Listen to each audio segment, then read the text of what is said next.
उस दिन पहली बार मैंने देखा कि मेरी जेठानी मेरे देवर की मालिश कर रही थी। मेरा नाम नताशा है और मेरी उम्र 24 साल है। वैसे तो मेरी जेठानी से अच्छी खासी बनती थी, पर इस बात के बारे में उन्होंने मुझे कभी नहीं बताया कि उनका देवर जी से चक्कर है। और कुछ हद तक तो यह बात सत्य भी है कि जेठ जी कभी शराब से दूर ही नहीं होते। वह तो सुबह उठते ही पीने लगते हैं और शाम तक पीते। जो आदमी बेवड़ा होगा उसकी बीवी उससे खुश कैसे हो पाएगी। मैं तो देवर जी का मोबाइल देने के लिए गई थी, लेकिन मैंने दूसरी मंजिल की छत पर यह सब नजारा देखा कि जेठानी से बड़े प्यार से देवर जी के दोनों पैरों पर मालिश कर रही थी। मैंने अभी कुछ सीढ़ियां चढ़ी थी कि मैंने उनको देखा तो मैं वापस आ गई। मैं जानती थी कि उन दोनों के बीच में अभी क्या कबाब में हड्डी बनूं, इसलिए वापस आकर अपने कमरे में बैठ गई। रात ज्यादा हो गई थी तो मेरे पति देव आए और खाना खाकर लेट गए। मैंने उनसे प्यार करने की इच्छा जाहिर की तो वह उस दिन बहाना मार गए और बोले, आज ज्यादा पी रखी है तो मुझे तो नींद आ रही है। मैं भी पलटकर सो गई। आज मैंने सुबह सुबह चाय बनाया और एक कप चाय मैंने जेठानी जी को भी दी तो वह काफी खुश हो गई, क्योंकि आज तक मैंने जेठानी जी को कभी चाय नहीं देती थी। हमेशा वही बनाकर मुझे दिया करती थी। हम दोनों ने बैठकर चाय पी और मैं उनसे जेठ जी के बारे में पूछने लगी। जेठ जी का नाम जुबान पर आते ही उनकी आंखों में आंसू आ गए और बोली, क्या बताऊं बहन, उनको मुझसे ज्यादा शराब से ही प्यार है और कभी सुबह नहीं पिएंगे तो शाम को आते ही पी लेंगे, और पीने के बाद तो ठीक है, पीने के बाद उनको जल्दी नींद आ जाती है। कुछ मर्द ऐसे होते हैं जो पीने के बाद रोमांटिक हो जाते हैं, लेकिन एक मेरा मर्द है जो पीने के बाद सो जाता है। अब बताओ, एक दिन हो तो चलता, महीनों हो जाते हैं मैं तड़पती रहती हूँ और वह सोते रहते हैं। उन्होंने अपने दिल की बात शायद पहली बार किसी से बोली थी तो उनके आंसू निकल रहे थे और वह खुद को हल्का महसूस कर रही थी। मैंने अपनी साड़ी के पल्लू से उनके आंसू पोंछ दिए तो वह मेरी तरफ देखकर मुस्कुराने लगी और बोली, खैर छोड़ो, आज तुमको यह सब कैसे पूछना आया? तुमने कभी भी यह जानने की कोशिश नहीं की?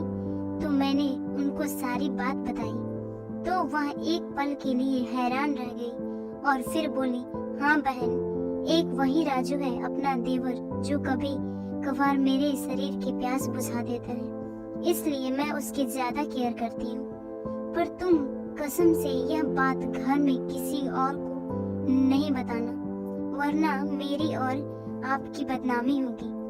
मैंने जेठानी जी को विश्वास दिया कि यह बात कहीं और नहीं जाएगी। मैंने तो उनको यहाँ तक भी बोल दिया कि जेठानी जी, आप देवर जी से प्यार करो और कभी समय मिले तो मुझे भी थोड़ा सा प्रसाद दिलवा देना। मेरी आवाज सुनकर जेठानी जी तो एकदम हंसने लगी और बोली, जब कहो तब दिलवा दूंगी।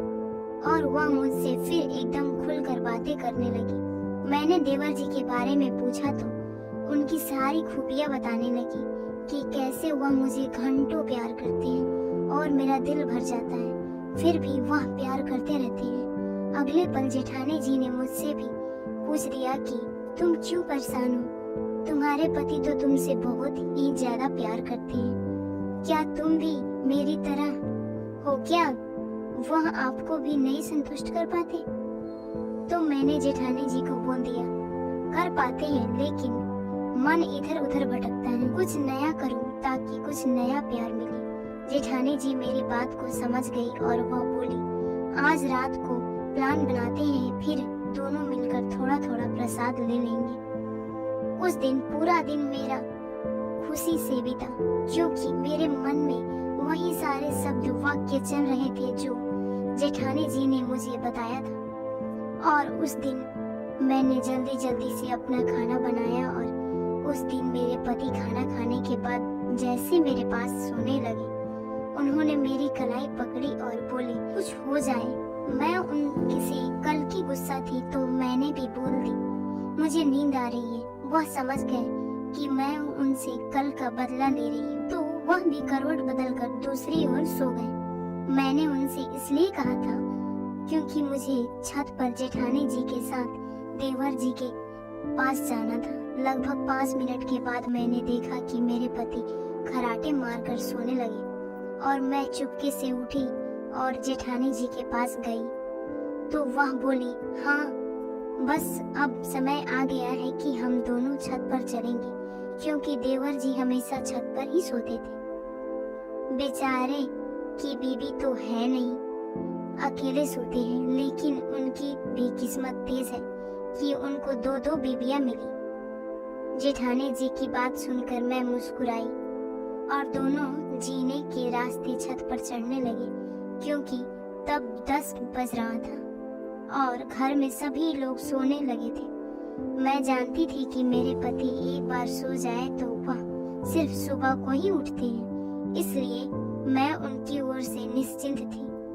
अब मैं पीछे पीछे जेठानी जी की चलने लगी और हम लोग जाकर देवर जी के अगल बगल में बैठ गए। देवर जी भी शायद सो रहे थे, तो जेठानी जी ने भी उनको जगाया नहीं और उनके पैर दबाने लगी। कुछ सेकंड बाद पैर दबाने के बाद देवर जी उठकर बैठ गए और मुझे देखकर हैरान हो गए। उनके मुंह से बस यही निकला, भाभी जी तुम भी यहाँ? तो जेठानी जी ने उनको सारी बातें बताई और बोली, आज से यह भी तुमसे वही उम्मीद लगाकर आई है जो मैंने आपसे पिछले 2 साल से लगा रखी है। तो देवर जी हल्का सा मुस्कुराए और बोले, ठीक है फिर तो जैसे क्या हुआ। मैंने उनका एक पैर दबाने लगी, मुझे भी अच्छा लग रहा था। अब देवर जी अपने पैर समेट कर बैठ गए और मैं जेठानी जी उनके बाजू में सट कर बैठ गई। अगले पल देवर जी के दोनों हाथ मेरे और जेठानी जी के अंगों को ऐसे छू रहे थे जैसे कोई फल देने वाला फल छू छू कर देखता है तब खरीदता है।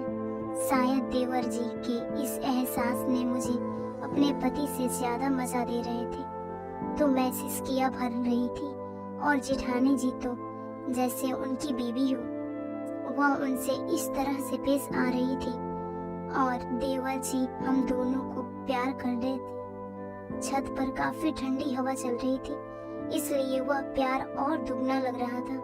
करीब आधा घंटा तक वह मुझे और जेठानी जी को प्यार करते रहे। उसके बाद वह काफी थक गए, तो मैंने अपने साड़ी के पल्लू से उनका पसीना पूछा और उनको नीचे से शरबत बनाकर पिलाया। तो उन्होंने बोला, थैंक यू भाभी। मैंने बोला, कोई बात नहीं, आपने मुझे इतना सब प्यार दिया तो इसमें धन्यवाद की क्या बात है। और मैं नीचे उतर आई, लेकिन जेठानी जी अब भी उनके पास बैठकर बातें कर रही थी। मैं समझ रही थी कि जेठानी जी उन्हीं के पास सो जाएगी, क्योंकि जेठ जी तो उस दिन कहीं बाहर गए थे। इसलिए मैं उतर आई, क्योंकि मेरा पति तो नीचे सो रहा था, तो मुझे तो चिंता थी और मैं वापस आकर अपने पति के पास सो